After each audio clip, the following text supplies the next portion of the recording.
ជំរាបសួរបងប្អូនទាំងអស់គ្នាសេចក្តីរាយការណ៍ចុងក្រោយបំផុតគឺកងឆ្មាំបដិវត្តន៍ Erong IRGC បានប្រកាសជាផ្លូវការថាច្រកសមុទ្រ Hormuz នេះត្រូវបានបិទ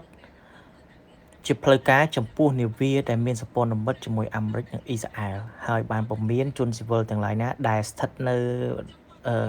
មូលដ្ឋានទ័ពអាមេរិកម្ដងនោះឲ្យជៀសចេញឆ្ងាយ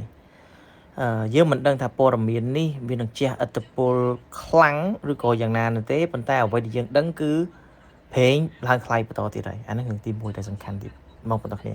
រឿងទី2លោកដូណាល់ត្រាំប្រកាសជាឯកតោភាគីថាការចរចានៅអឺរ៉ង់ហ្នឹងគឺគេទៅមុខហើយបើយើងមើលព័ត៌មានត្រឡប់ទៅក្រោយបន្តិចអឺរ៉ង់ចេញមកបញ្ជាក់ម្ដងហើយម្ដងទៀតគឺអត់មានការចរចាជាមួយអាមេរិកទេអាមេរិកបានធ្វើការសម្លាប់មេដឹកនាំកម្ពុជាជាច្រើនរបស់អឺរ៉ង់រាប់ចុងក្រោយបំផុតនេះគឺមេបញ្ជាការកងទ័ពជើងទឹករបស់អឺរ៉ង់ក៏បានស្លាប់អញ្ចឹងអឺរ៉ង់ទន្ទឹមនឹងមួយទៀតប្រជាពលរដ្ឋនៅក្នុងប្រទេសអឺរ៉ង់កំពុងតែស្នេហាជាតិស្មារតីស្នេហាជាតិមិនចុះញោមគ្រប់គ្រងការវាយប្រហារគ្រប់គ្រងការឆ្លើយតបដោយកម្លាំងប្រដាប់អាវុធវិញទៅកាន់អឺរ៉ង់និងអ៊ីស្រាអែលក៏ដូចជាសម្ព័ន្ធមិត្តរបស់អឺរ៉ង់ផងដែរ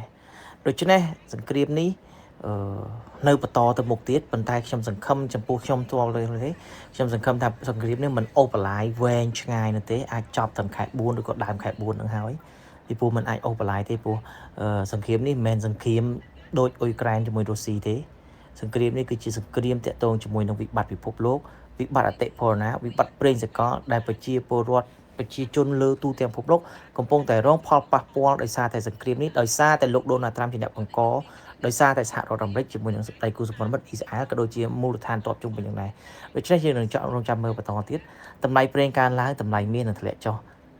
វិបត្តិអតិផរណានឹងកើនឡើងប្រជាពលរដ្ឋខ្វល់រឿងកាពះច្រើនជាងសន្សំលុយទុកនៅក្នុងធនាគារឬក៏ទ្រព្យសុវត្ថិភាពផងដែរដូច្នេះមាសប្រហែលជាមិនអាចតាក់ទាញទេដោយសារតែតម្លៃប្រេងឡើងថ្លៃតែយើងយ៉ាងណានោះយើងកំពុងតែរងចាំទាំងអស់គ្នាបន្ថែមទៀតតែព័ត៌មានយ៉ាងណានោះយើងនឹងអាប់ដេតជូនបងប្អូនបន្ថែមទៀតផងដែរ